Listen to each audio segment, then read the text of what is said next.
Hello friends, दिग्गज academy के online platform पर आपका हार्दिक अभिनंदन है, आपका हार्दिक स्वागत है।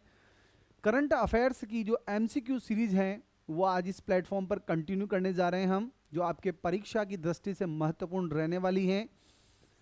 देखते हैं हम। पहला क्वेश्चन है, G20 शिखर सम्मेलन में किस देश ने भूख और गरीबी के खिलाफ वैश्विक गठबंधन बनाने की शुरुआत की है? किस देश के द्वारा? तो ये है ब्राजील के द्वारा ये शुरुआत की गई है। फूड एंड एग्रीकल्चर ऑर्गेनाइजेशन जो है FAO, उसके द्वारा ब्राजील के अंतर्गत जो G20 का शिखर सम्मेलन हुआ, उसके अंतर्गत भूख और गरीबी के खिलाफ वैश्विक गठबंधन में शामिल होने के लिए देशों से आग्रह किया गया। फूड एंड एग्रीकल्चर जो ऑर्गेनाइजेशन है, इसका जो मुख्यालय है वो कहाँ पर है? रोम, इटली के अंतर्गत है। ये याद रखना है आपको।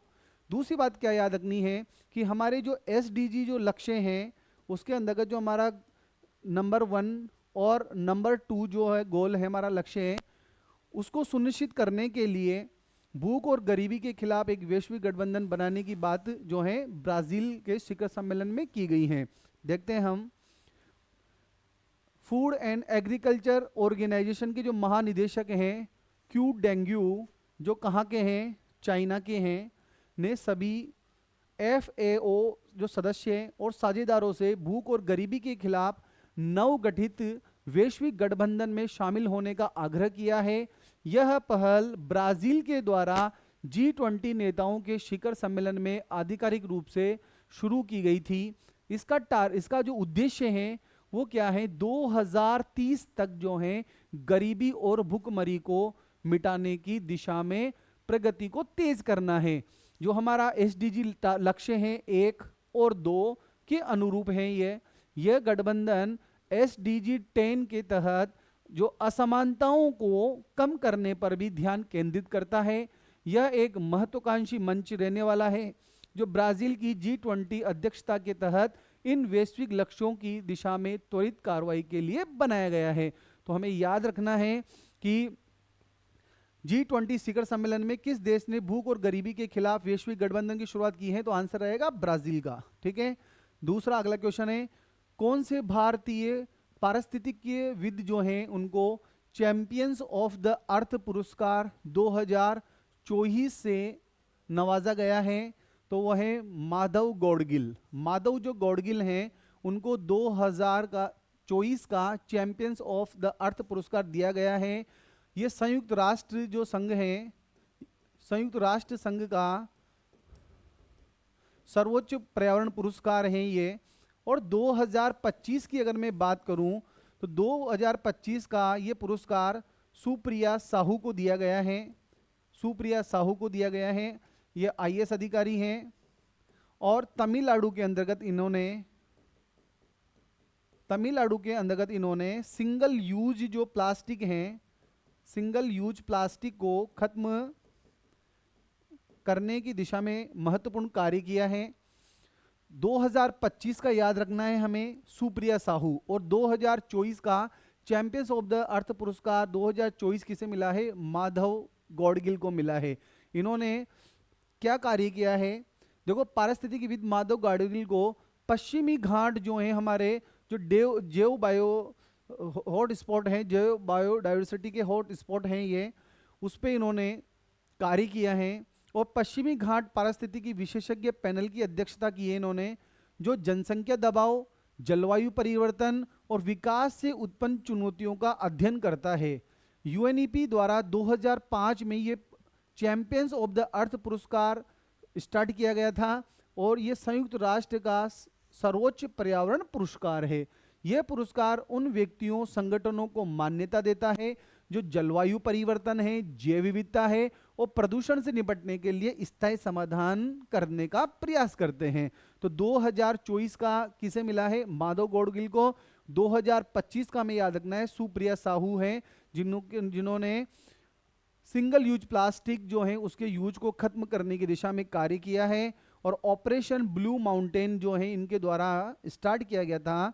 कौन सा है? Operation blue mountain. ठीक है, ये भी याद रखना आप लोग। जो सिंगल यूज प्लास्टिक हैं उसे समाप्त करने के लिए इन्होंने सिंगल यूज प्लास्टिक को समाप्त करने के लिए ऑपरेशन ब्लू माउंट स्टार्ट किया।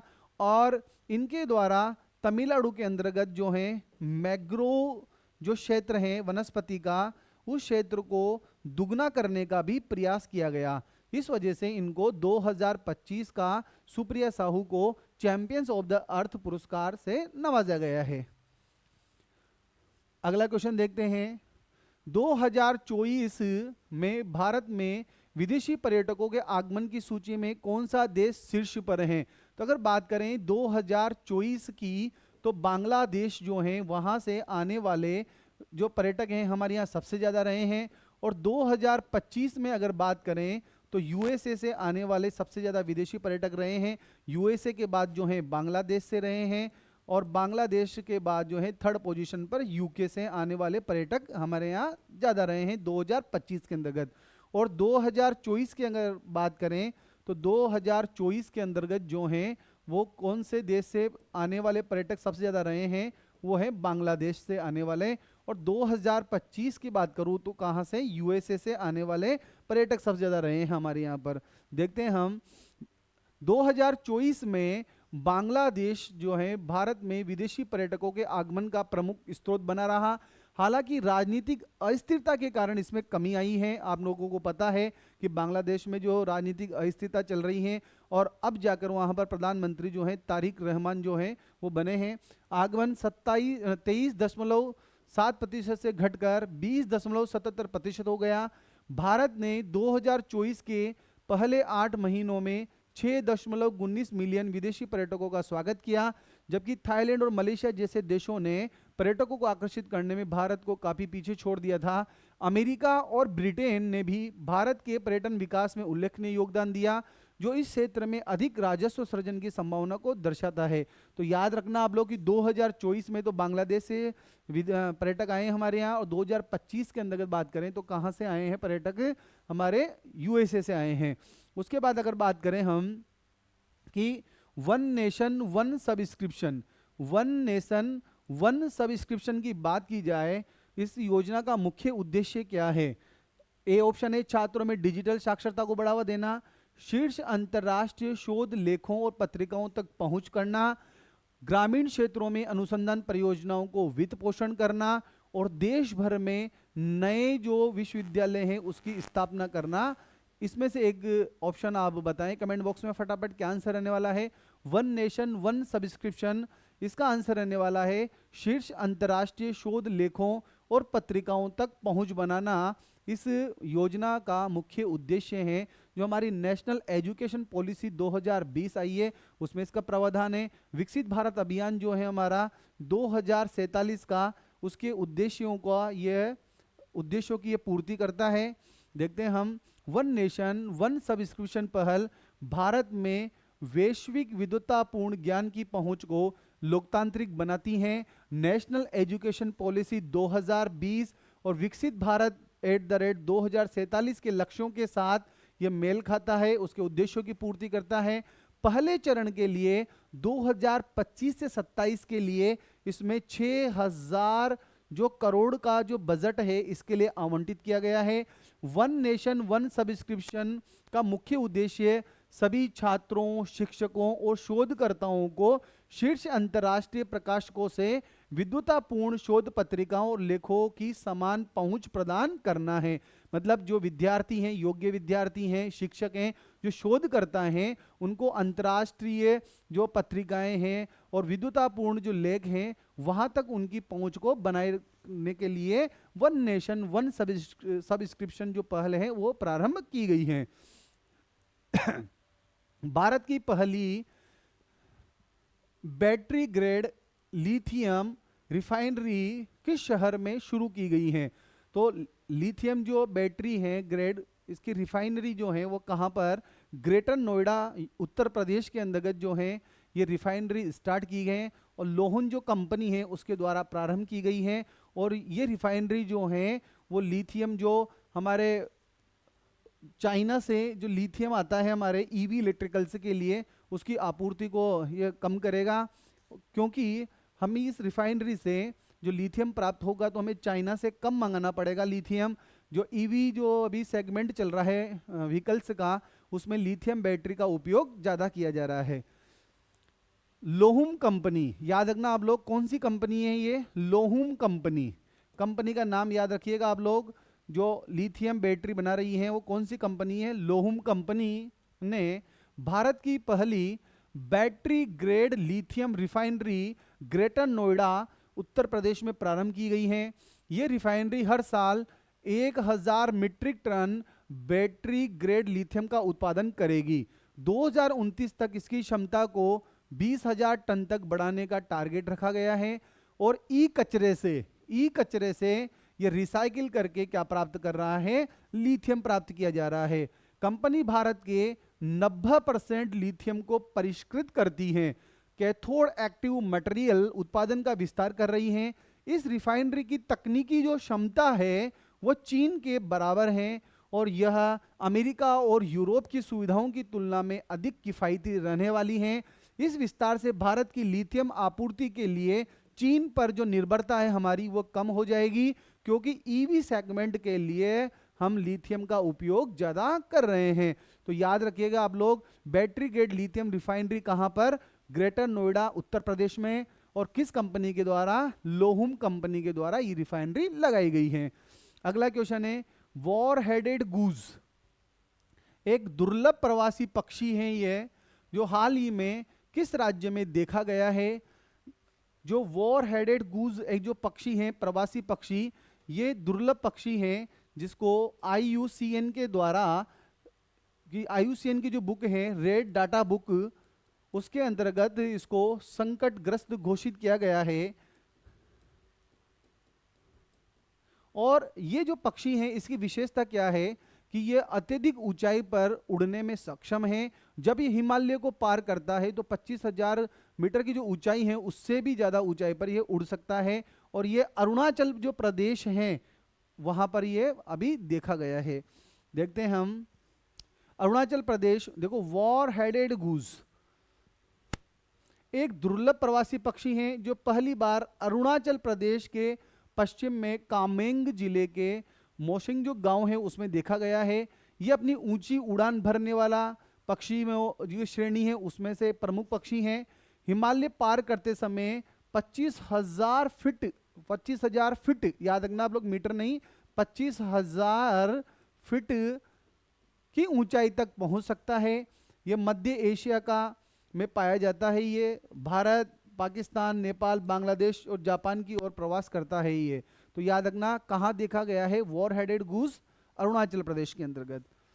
भारत की पहली विस्टाडोम जंगल सफारी, इंपॉर्टेंट प्रश्न है, विस्टाडोम जंगल सफारी ट्रेन किस राज्य सरकार ने स्टार्ट की है। तो याद रखिएगा आप लोग, ये उत्तर प्रदेश के द्वारा विस्टाडोम जंगल सफारी स्टार्ट की गई है, जो दुधवा टाइगर रिजर्व है और करतियार घर जो घाट है, करतियार घाट, और दूसरा एक किशनपुर अभ्यारण्य, तीनों को ये जोड़ती हैं। लमसम 107 किलोमीटर का ये सफ़र करती हैं। 275 रुपये इसका टिकट रहने वाला है। और ये पहली जो है विस्टाडोम जंगल सफारी रहने वाली है। और प्रारंभ किसके द्वारा किया गया है, उत्तर प्रदेश के द्वारा। तो उत्तर प्रदेश ने भारत की पहली विस्टाडोम कोच वाली जंगल सफारी प्रारंभ की है। इंपॉर्टेंट बात है, याद रखना।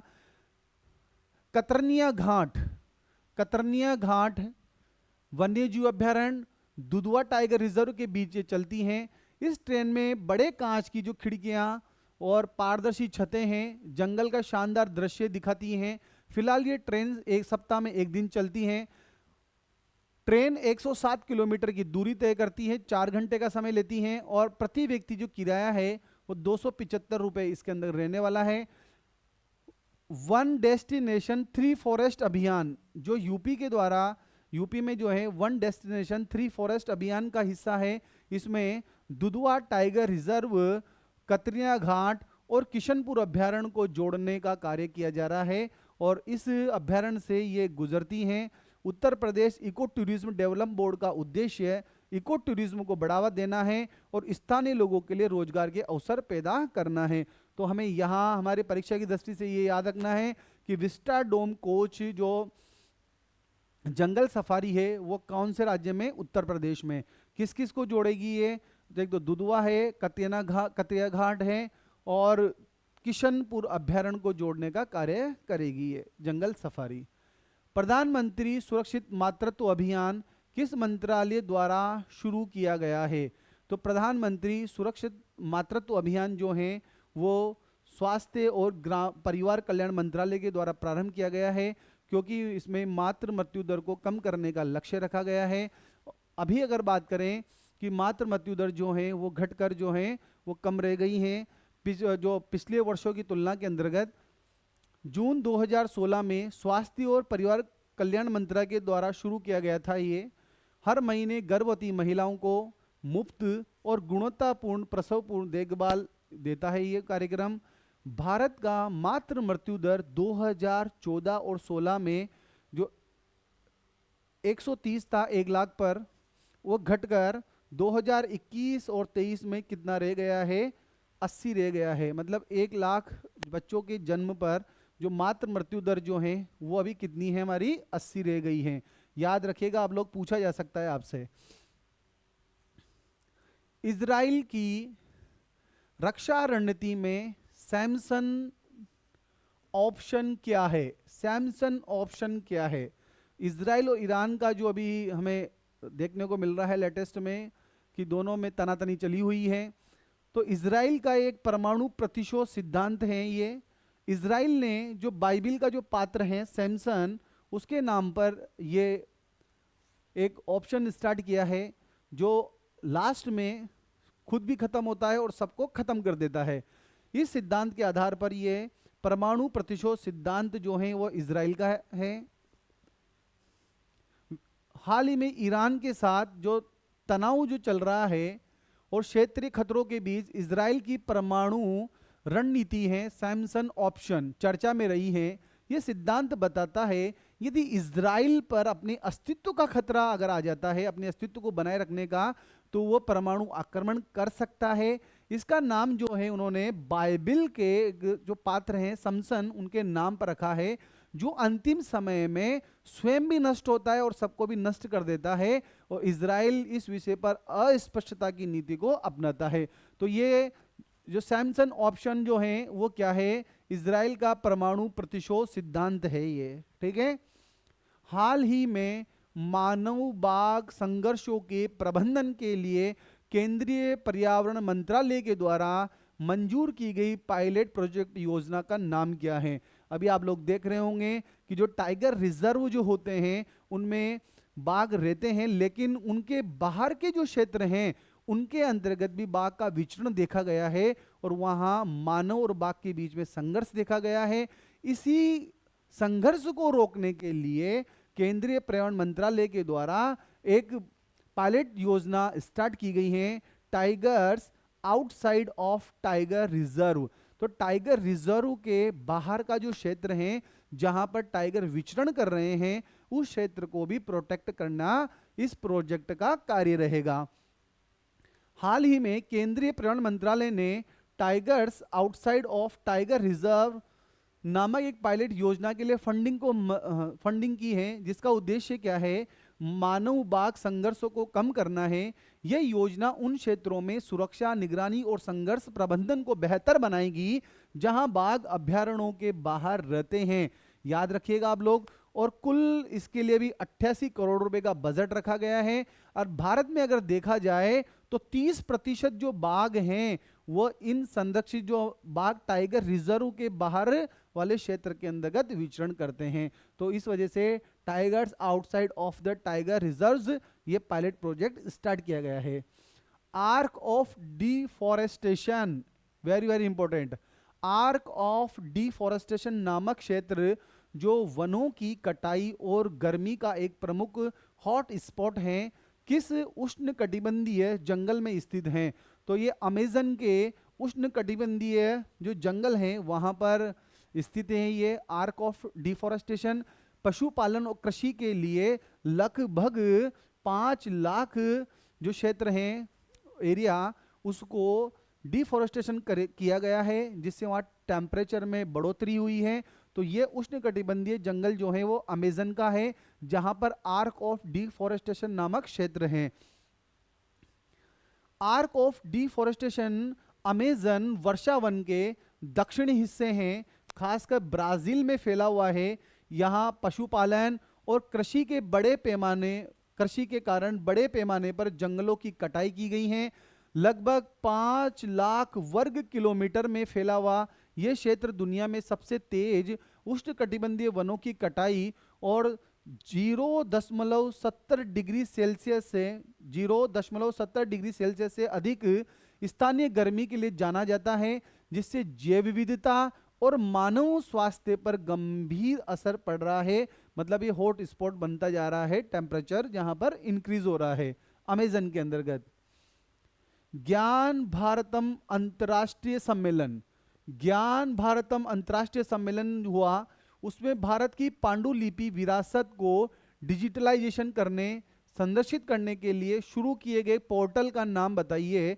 मतलब सीधा सा क्वेश्चन है, इंपॉर्टेंट प्रश्न रहने वाला है कि भारत ज्ञान अंतर्राष्ट्रीय सम्मेलन जो आयोजित किया गया था, उसमें भारत की जो पांडुलिपियां हैं हमारी, उनको विरासत करने के लिए, उनका डिजिटलाइजेशन करने के लिए एक पोर्टल बनाया गया है। उस पोर्टल का नाम पूछा जा रहा है आपसे, वो पोर्टल है ज्ञान भारतम पोर्टल।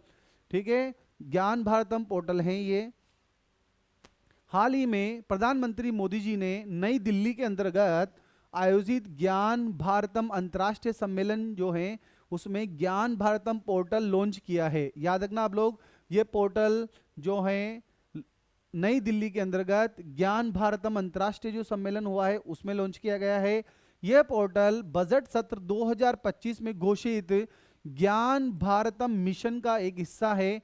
इसका उद्देश्य क्या है? भारत की 1 करोड़ पांडुलिपियों का डिजिटलीकरण करना, सूचीकरण करना और उनका प्रोटेक्शन करना है। यह पारंपरिक ज्ञान के प्रामाणिक स्रोत उपलब्ध कराकर बौद्धिक चोरी की समस्या को भी संबोधित करता है। तो याद रखना आप लोग, ज्ञान भारतम पोर्टल प्रारंभ किया गया है हमारी भारत की 1 करोड़ पांडुलिपियों के डिजिटलाइजेशन करने के लिए। स्टार सुपरसोनिक टारगेट मिसाइल जो है उसका विकास किस संगठन के द्वारा किया गया है? स्टार सुपरसोनिक जो टारगेट मिसाइल है उसका विकास जो है वो डीआरडीओ के द्वारा किया गया है। रक्षा अनुसंधान और विकास संगठन जो है हमारा, उसके द्वारा स्टार सुपरसोनिक जो टारगेट मिसाइल हैं उसका विकास किया गया है। ये दुश्मन की मिसाइल को टारगेट करती हैं। Star supersonic target missile Bharat की स्वदेशी सुपरसोनिक टारगेट मिसाइल है जो डीआरडीओ के द्वारा विकसित की गई हैं। ये दुश्मन की सुपरसोनिक मिसाइलों को अभ्यास के दौरान सटीक इसका अनुकरण करती हैं। इसमें 2 चरणों वाला इंजन है, एक तो सॉलिड बूस्टर और लिक्विड फ्यूल रैमजेट। इसमें 2 स्टेप जो हैं उसका एक इंजन लगाया गया है। एक तो सॉलिड बूस्टर है और एक लिक्विड फ्यूल रैमजेट जो है, 2 इंजन है इसके अंतर्गत। डीआरडीओ एक तो इसका एयर लॉन्च्ड और ग्राउंड लॉन्च 2 प्रकार के वेरिएंट बना रहा है। इससे हमारी विदेशी निर्भरता कम होगी और आत्मनिर्भर भारत को बढ़ावा मिलेगा। तो कौन सी मिसाइल है ये? स्टार सुपरसोनिक मिसाइल है। याद रखना आप लोग, स्टार सुपरसोनिक जो मिसाइल हैं वो किसके द्वारा, याद रखना आप लोग, किसके द्वारा बनाई गई हैं? वो है डीआरडीओ के द्वारा। इसमें 2 चरण वाला इंजन लगेगा, एक तो है सॉलिड बूस्टर और दूसरा है रैमजेट इंजन लगेगा। और ये किसके द्वारा बनाई गई है? याद रखना आप लोग, किसके द्वारा? डीआरडीओ के द्वारा। पशुपालन और डेयरी विभाग के द्वारा स्वदेशी गाय और भैंस की नस्लों के विकास और संरक्षण के लिए कौन सा मिशन चालू किया गया है? वह है राष्ट्रीय गोकुल मिशन जो है ये प्रारंभ किया गया था। ठीक है, एक्सरसाइज कॉनकैन, ये वाली जो एक्सरसाइज हैं, अभ्यास हैं, भारत और किस देश के बीच आयोजित की गई हैं? भारत और यूनाइटेड किंगडम के बीच ये अभ्यास किया गया है। याद रखिएगा आप लोग। एक्सरसाइज कॉनकैन 5 अक्टूबर 2025 को भारत के पश्चिमी तट पर शुरू हुई है।